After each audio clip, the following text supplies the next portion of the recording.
to kick us off, we've heard an unbelievable amount of different perspectives and opinions and great updates on different projects, all the amazing work that's going on in the space.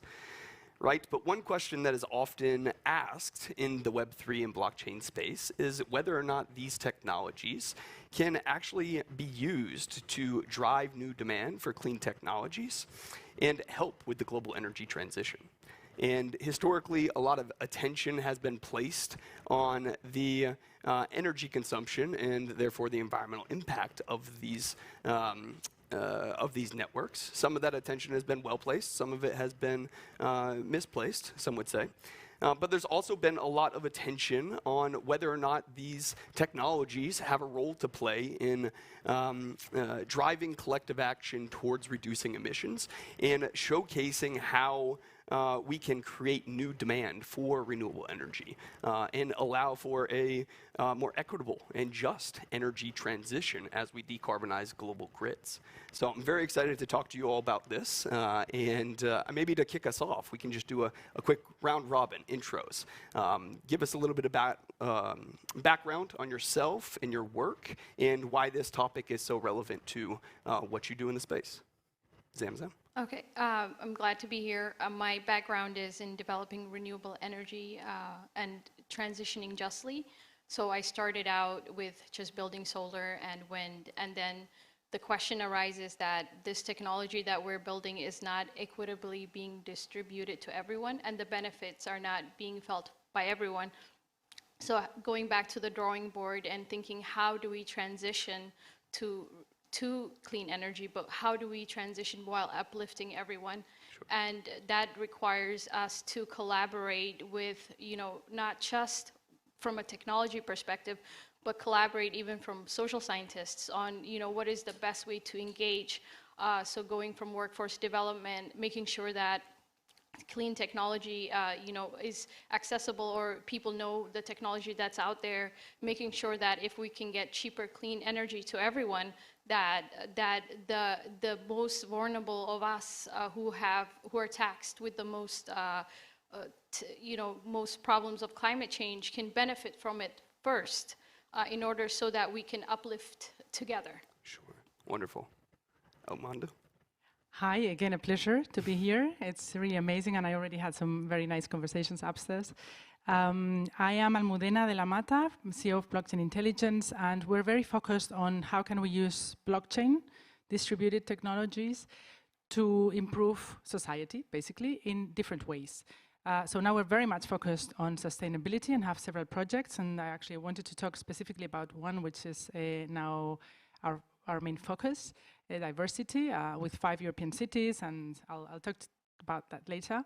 But basically that's what we're doing, and also very much focused on how can we give ownership to individuals, and these collaborative efforts can really make the difference, and how technology can be the catalyzer and the enabler of this collaborative action, and also trust of people in whatever happens. Sure. So in the change, and be owners of that change, and be also part of the governance of that change, so that the effect is much, much higher than when you have only, which is also necessary, and I've also worked in public policy and believe in public policy, but I also think when you mix public policy with individuals' action, then the effect is much stronger and faster, and blockchain and these new technologies allow a faster engagement of individuals in all these changes. Amazing. Alex? Yeah, well, I mean, a few people probably heard me speak in the previous session, but for those who weren't around, Alex de Vries, founder of Digiconomist, which is mainly known for hosting the Bitcoin Energy Consumption Index and also Ethereum and Dogecoin Energy Consumption Index, obviously providing data and insights into the environmental sustainability of those networks. And, with regard to, this question, I think the ultimate answer is it depends. If you heard my previous talk, I think that is a logical conclusion. It first of all depends on how do you build your solution. Are you going to build on a proof of work based platform? No, then the answer is probably not going to be too optimistic. but you don't have to. You have plenty of alternatives available, and if you do that, then other things become more relevant. Like, it really depends on your use case, but for example, one popular use case is people putting stuff like carbon offsets on top of a blockchain as a potential solution, and in that case, blockchain might help to some extent. I still think it's not a complete solution in that case, because you're dealing with something that happens in the real world, and blockchains typically have some difficulties observing what's going on in the real world, so they need to be fed that information, and that source is going to be a trusted source of information. In some way, can be a machine, can be a person, but then you have to just make it work together with other technologies. So yeah, I don't know. I don't think there is a single answer to this question, but it might under the right circumstances. Sure, wonderful. Susanna? Yeah, I'm so grateful to be here. In the last few hours, days, I learned so much from the blockchain area. My background, I was a management consultant for like a Fortune 1000 companies. 10 years ago, I was really just attracted to solar and leave my big corporation, go away. I ride the solar coasters in the last 10 years in the United States and building my consulting business. And what I realize is that the solar education right now is the most important. So I began, since last year, I really put all I have learned, all the resources I have known in the US, and put together the solar education platform. I'm also the board director for the SunSpec Alliance. That's one of the reasons I'm invited here. SunSpec Alliance is the #1 data communication standard nonprofit organization in the United States for the distributed generation. And I've been working with them on the standards and the certifications. So over time, I, as a engineer turned entrepreneur, I found out that there are many, many opportunities to accelerate the solar education by putting the different mindset in place, which is more interdisciplined way of thinking. So that's why I come here. In terms of your question, how to apply the blockchain to the energy field. Actually, I read a very interesting article yesterday from the Deloitte, talking about there's a huge potential to use the blockchain in the energy space, especially today the infrastructure of our grid is aging, and the new technology come in. Distributed generation really create a big concern on the stability and the safety of the grid. So with all that, the US has done a lot of great job of doing the experiment, putting the good infrastructure in place. I think there are a lot of things we could learn from that and roll out at the global scale. From blockchain perspective, it literally created such unique way of collecting, transporting, and the use of those transaction data at the the individual level, not at the organization level or country level. So it is just going to be having a huge impact on the energy field. But we need to. There's so much unknowns. I'm waiting to learn more. Sure. Thanks. Yeah, wonderful. It's unbelievable background from all of you.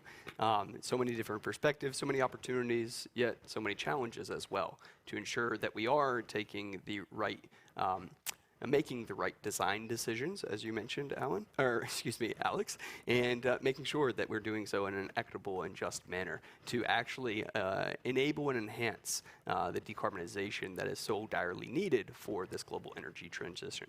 So, having peeled back one layer, let's dive yet another layer deeper. I just want to, the title of this panel is Blockchain Will Catalyze Clean Grid Tech for Future Generations. True or false? I want to go around and get your perspectives on it. Where do you stand on this debate? And what learnings, insights, or experiences have brought you to this conclusion? And maybe Almudena, if you could kick us off and explain a little bit more about that project. Yeah, with pleasure. I mean, the project is a European project, which we are doing in a consortium with other partners, and 5 cities, 5 European cities. So we're working with Orvieto, Aarhus, Potsdam, Bucharest, and Castellón. Sure. So middle-sized cities, to create incentives to citizens through tokenization and crypto incentives to contribute to a better energy consumption and air quality, ultimately air quality in their cities, but also with a diversity perspective. So a part of the project is very much based on data and how is air quality in each of the areas of the city, who is affected by that, what social, religion, gender, health status do people have, and whether they are experiencing differences in the type of quality of air that they have access to. And then the second part is how can they contribute to improve air quality and with their actions, and then get rewarded by the cities for that. So we are working on a tokenized model of incentives for them.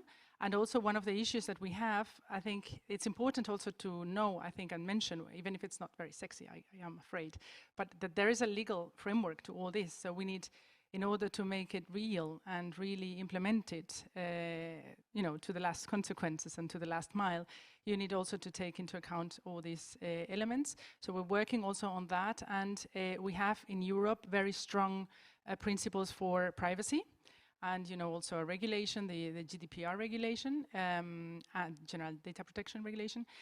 So we are also watching that. How can we introduce these incentives to the citizens that contribute while not tracing them? Because we don't want to create, and this is, I think, an issue which we should all reflect on, because sometimes we focus on an objective, which is eventually sustainability, in this case, and then we forget about other side effects that might not be that good. So you need to leverage or to watch out, that you do not make also damage somewhere else. So we're looking at privacy and avoid tracing citizens, and for that we're using self-sovereign identity and building that bridge between data, actual incentives to the specific individuals so that they can contribute, and but not tracing them and keeping an anonymous relationship to them. And also maybe another very interesting thing of the project is that it is co-created between the city or by the cities with the citizens. So it is actually the citizens in all these categories of diversity, the ones that are deciding what are the right incentives, what is what they want to do, what is what they want to achieve. So there is a part of it which is also awareness, building some sort of sense of responsibility for the planet, for your own air quality, do not delegate it to, maybe it's more European, okay, the state does it for me or the city does it for me. No, it's you that it's going to do it. And now how and what is actually bringing people to move in a certain direction needs to come from themselves, because otherwise, you make some studies, and of course, it is very important to work with data and analysis and all this, but we think it's very also important that they are from the beginning in the process in a very structured way, in a very scientific way as well, but they're in there as well. Sure. And also we're working on the governance element, on how can they participate in the blockchain also, the management, let's say, or the way blockchain is used, and that they also understand this, which also we think it's a positive side effect, because then they understand also this distributed, trusted element that comes with it, and that we also think it's important to get into the general public. That's absolutely fascinating. I love how you're using this tech to democratize access to that governance aspect and providing a more equitable and inclusive framework for people to work with you in the grassroots efforts. That's amazing. Zamzam, I know that you have spent a lot of time in your career working with utility scale projects and talking about utility scale grid transformation. So I'm really keen to get your perspective on this as well. What is blockchain's role in driving new demand for clean technologies for future generations? Thank you, Mark. Even though I did spend time working and building utility scale, I do believe the solution for us moving forward is to decentralize the grid and have a decentralized grid. That way we can get a more equitable distribution of clean tech around. And I think the role of blockchain here is to aggregate that decentralization so that people have, we call it energy democracy, so that people have access to this clean technology. With the current model that we have in place, where the utilities, you still have people in control of technology, and you have people in control of pricing, and you have people in control of who gets that benefit. Sure. So by decentralizing and moving towards blockchain, because it's open source and and it decentralized currency, so it has the ability to do that for energy, so that all areas across the globe, not just developed nations, can move forward.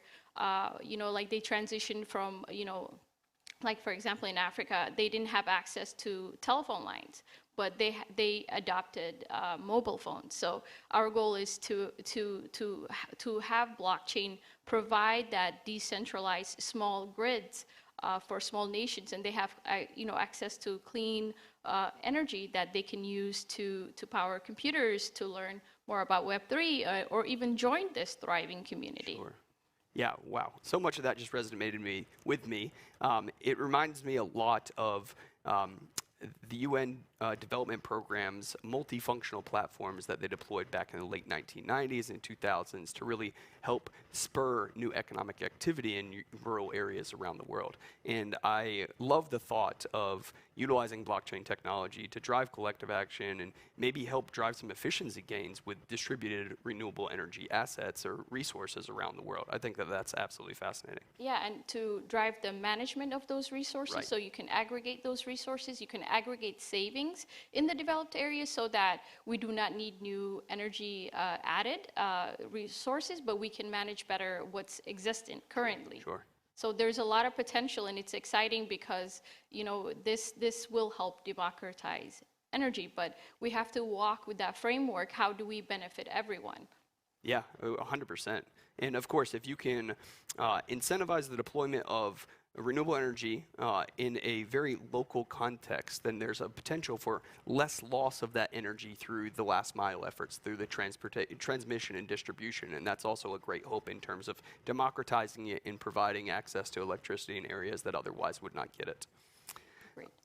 Susanna, I'm also very keen to get your take on this as well. What is blockchain's role in driving new demand for clean technology in future generations? Maybe because I'm still new to all these blockchain jargons, I'm going to just use my language from solar perspective, from engineer perspective. Before I came to here, I was thinking, what is the biggest problem SBS want to resolve?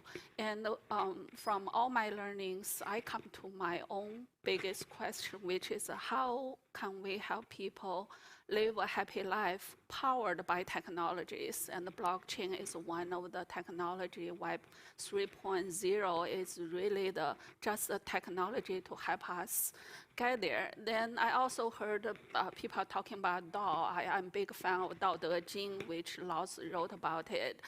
So DAO is also literally a decentralized way of living in harmony with nature.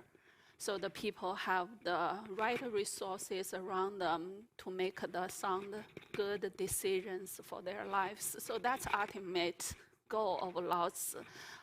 What I'm feeling is I see a huge shift right now in the society because of pandemic, because the environmental crisis.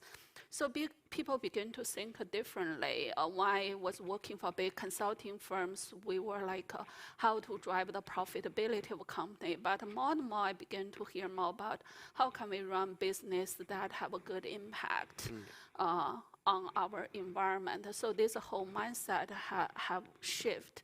Again, the renewable energy is one of the two. Blockchain is one of the two. When I think from the engineer perspective, I remember when I came to Tsinghua, the first lesson was systematic thinking. So I have three frame of thinking on this whole thing. The first one is I view this whole sustainability, the planet thing as a huge complex system. Then for huge complex system, there are actually three flows. The first flow is a flow of products. How good products are manufactured at the beginning, transported in the middle, and used at the end. Then the second flow is literally the information flow. That probably answers your question. What's a blockchain's role? Blockchain's role is literally provide the trust in the transaction data from beginning to end, how data gathered, verified, transported, and used properly through this whole system and used by individual person like me. And then the third component is really the energy flow. But energy is not the traditional energy we're talking about, electricity. I'm really talking about the good energy per se. Let me give you an example. I like to drink coffee, especially Starbucks coffee. In my early days, I spent a lot of time just sitting in the bookshelf or Barnes & Noble and drink Starbucks coffee. Then I read the book from Mr. Howard Schultz, The Onward. He talked about how he built a great business, but that's not the most important part. What a question came to my mind is, if I could learn every pieces how he built his business, could I build a great business like his? My answer is most likely no. The reason behind it is if you read their mission vision is about using a cup of coffee to inspire people's spirit. So that's the energy behind it. That's the energy drive every business ethical decision from beginning to end, from the way he helped the farmers in Africa to build their coffee farms, all the way green transportation, all the way to in the coffee shop, like in our Dublin corner, street corner, and I come in, the people get, part-timers get a benefit. So those are the good energy flows through the whole system. In the DAO's way of thinking is you have good cause, you get a good result. Amazing. I love that systems design framework, and really thinking about the product and the information and energy flows is absolutely crucial if you want to see where new technologies can really drive some efficiency gains across large industrial sectors, of course. Actually, much to the disdain of some of my colleagues, I read way too much fiction. And Vaclav Smil, the great energy economist, who is one of my favorite authors, and he focuses quite a lot on the energy flows and the information flows of industrial sectors. And I feel like many people fail to recognize how important that is. And I think that there's a great role for blockchain technologies, for Web3 technologies, to play in increasing and enhancing the transparency and the verifiability of these crucial product information and energy flows across supply chains and connected value chains. Now, that being said, this technology is not a panacea. It does have its challenges. It does have its limitations. Alex, I would love to turn it to you and to explain some of these, right? You just gave a great overview of the extensive energy consumption of these networks, especially the public ones that rely on proof of work. Can you talk to us a little bit more about some of those limitations and what we may want to think about in changing some of those models so that this technology can drive positive outcomes and not be just an energy consumer and driving outsized environmental impact? Yeah, sure. I mean, the blockchain technology can have plenty of limitations, but there's also plenty of solutions for each of those limitations, Sure. depending on your design choice, as we touched on earlier. I mean, what we commonly read about when it comes to blockchain is what we get from the Bitcoin blockchain, because that's the one that gets covered most. So if that's all you read, you're going to think that every blockchain has an energy issue, and you're going to think that every blockchain just does not scale at all, because the Bitcoin blockchain is limited to handling roughly a handful of transactions per second, and that's it. Well, if that's your reference for blockchain in general, then yeah, you need to adjust that, because the blockchain technology is way broader than just the Bitcoin blockchain. And again, hey, you have many choices in how you set up the blockchain, and of course you are going to have to make some trade-offs, like for example, if you're going to make the system more scalable, if you're going to allow more transactions, also means these systems grow in size faster, which might lead to more centralization, because hey, yeah, if the system grows faster inside, you need more storage capacity. Not everyone has sufficient storage and bandwidth to participate anymore, but yeah, they can be mitigated. And I think the key question to answer is really not how do we build a blockchain, like, you know, leave it to the developers when you have decided that you need a blockchain. And I think the first question you should be answering is like, do we even need a blockchain for a certain use case? And I've been working as a consultant for 5 years in technology consulting, and I actually got this question quite a lot. You know, when it comes to the question, do you need a blockchain? Well, it really depends as well on, you know, is there first of all a party you can trust to do this work for you? Because if you think about it, what blockchain technology offers you is a way to do something without having to rely on an intermediary. I think that's where the key strength of blockchain is. You can do something without having to trust a certain party to do everything for you, and I think that is a very powerful thing. But you definitely don't need it in every single case, especially not when you have parties that can do the work for you, or when it's just more efficient to let centralized parties do the work. And I think that is the question that ultimately everyone needs to answer, and also considering another big limitation, which is that, you know, whatever your use case is going to be, in a lot of cases it will involve stuff going on in the real world. We're talking about electricity or carbon emissions. That's happening on a grid, that's happening in the air, and you're going to be interacting with real world variables. And the thing is, the blockchain itself has no way of observing the real world, only through, you know, trusted sources of input. So you might again be introducing trusted sources of information on your blockchain if you are going to do, you know, use cases like, I don't know, I already mentioned doing carbon offsetting on top of a blockchain, where you have to measure a real world impact. Are trees really being planted? How much carbon is actually being offset? The blockchain will never know.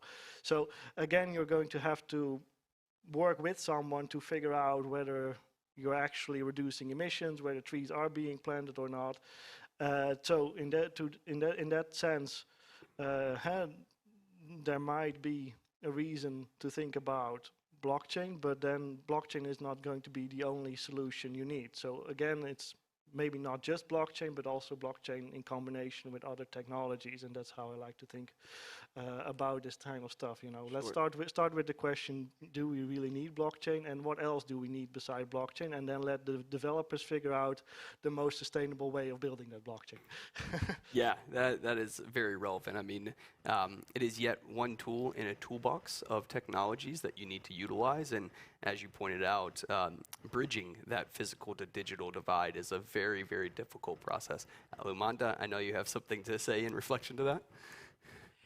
Yeah, I actually fully agree with everything you said, and actually we've been experiencing it in all our consultancy work, and also our own developments, and also in this project that I previously mentioned.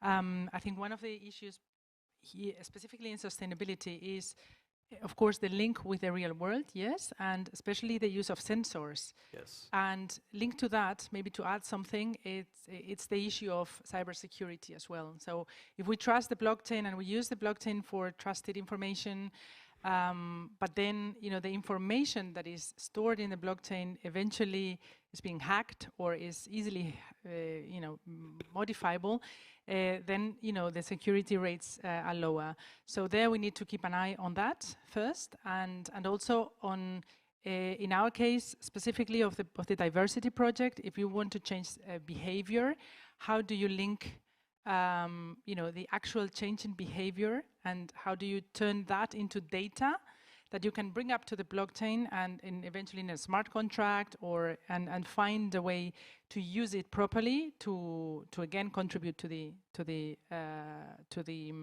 behavioral change, which is the issue. And with regard to the governance, actually, I mean the on-chain governance and the validation processes and proof of work and all this.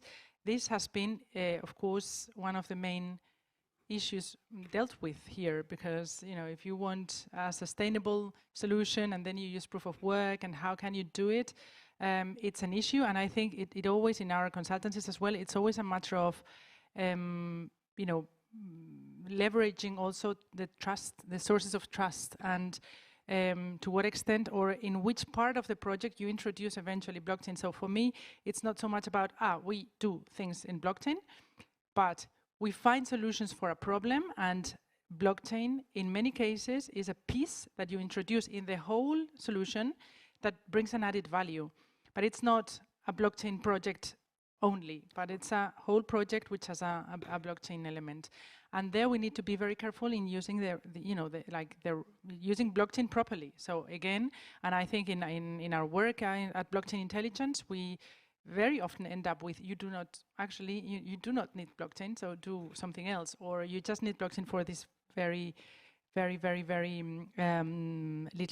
little part. And I also think one of the solutions that is important and that is coming and it's being developed currently is interconnection between blockchains. Sure. Because eventually, in one project you can have trustworthy sources, and then you can survive with a type of governance which is more restricted if you want, but then you can have the added value of public blockchains if you link both or you make them interact. And I think that there is kind of a long way to go there, but that's where I think when we develop a more interlinked set of blockchains, we will have many more opportunities to be very specific in the way we use blockchain for very different solutions, having different objectives and different needs. That's wonderful. So much of that just resonated very strongly with me. Obviously, a tremendous amount of design decisions that need to take place when looking at any specific use case, interoperability being a major one, and then those crucial questions about what information resides on-chain versus on-chain or off-chain, and how do you minimize that attack vector. Of course, I think that content addressing it and storing it on IPFS and Filecoin is a great idea. Others may think differently. Excuse me, may I give yes. a real case? Because both of them, I co-with both of them. I work in solar. I know there's a real case that probably answer their questions. So you use words called a sensor, which is a physical product. And when I work with SunSpec to get a solar inverter certified, there's a component called a public key, which is a part of the blockchain. What a public key works is to make sure the source, which is the sensor, is reliable, is trustworthy. So the public key could be inserted in the inverter at the manufacturer facility at the beginning, and it travel all the way with the inverter across ocean, for example, to the United States and get installed. So this piece of, for example, the solar inverter, or you call it sensor in other applications, they are certified to SunSpec 2030.5 IEEE standard.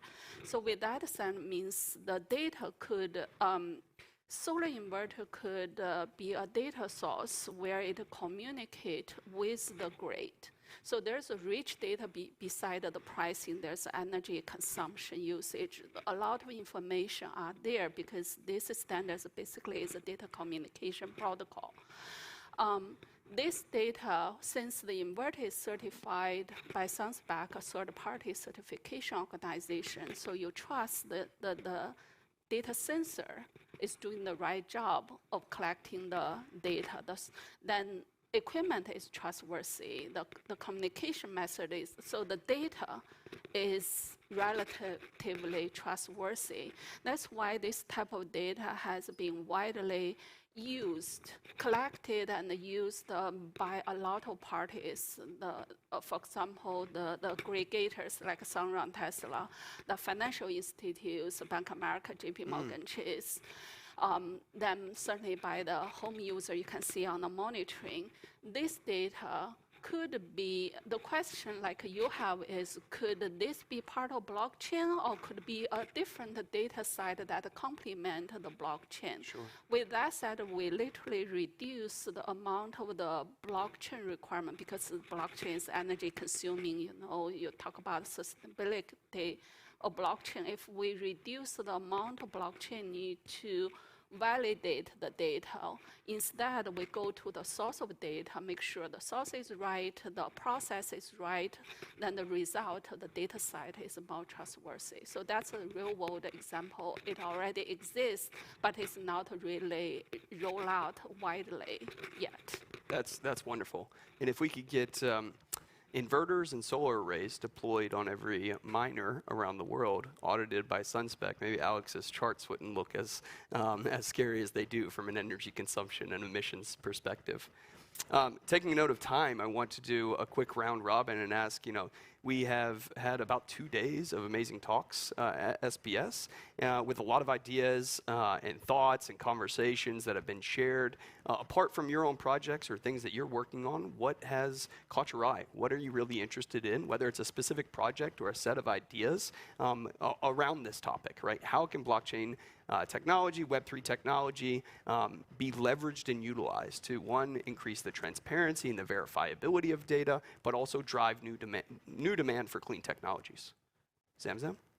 Actually, I came across an individual who's a co-founder for DAO Frontier, Okay. and they're investing in fusion technology with the intent for it to have impact and accessibility for everyone.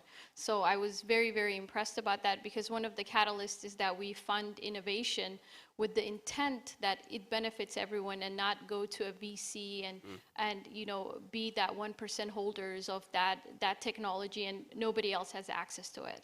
Amazing. Frontier DAO? Frontier DAO. Awesome. Yeah. I'm very interested in mixing sustainability with finance and finding financial incentives for, again, the more people, the better. So that are widely applied, and I had some good conversations around that. So it's using sophisticated financial instruments to incentivize people's change. And also maybe just leave you with one of the Spanish projects that I have just came across, which is Comunitaria, which is working on solar panels in poor areas of the city of Sevilla, and creating incentives for the people living in the building, and through a specific coin that they can use in the local shops. They're working around that, so creating again a bridge between the production of green energy and the individuals that are actually doing. Amazing. In utilizing a specific token for incentivizing purchasing locally? Yes. Ah, that's wonderful. Alex? Yeah, I think what I like is just a general vibe that people are just more realistic about blockchain, definitely compared to a few years ago. We can now freely talk about the shortcomings of this technology and realistically talk about how we may use this technology and what else we need to make this work with this technology. So I think that's just a general vibe that's really great nowadays. Wonderful. That's great to hear. I'm totally impressed with what I learned here. I feel a huge knowledge gap. which make me excited. I'm really inspired to provide solar education to more people. What I learned basically over the years is a few words from a great teacher can change people's paths. So with the advance of technology, the internet, Web 3.0, so literally we could provide the solar education a totally different way. People can start at home and learn about it. The reason I want to do it is I don't believe the marketing is really effective way of reaching more people and get people educated. I think that the new format of training program should be the way, and people can learn at anywhere, any place, anytime, and happily, more importantly, happily. So I think a blockchain and even the Sunspec Alliance, the standard codes, which are literally not dry. If I put a story in it, it's really interesting. So we could learn different ways. So that's my goal. I come here also trying to see how can I connect with right people, get a better funding to make this kind of dream come true. That's amazing and incredibly inspiring. And we'll close it at that. So thank you all. It's been an absolute pleasure, and thank you all. Thank you.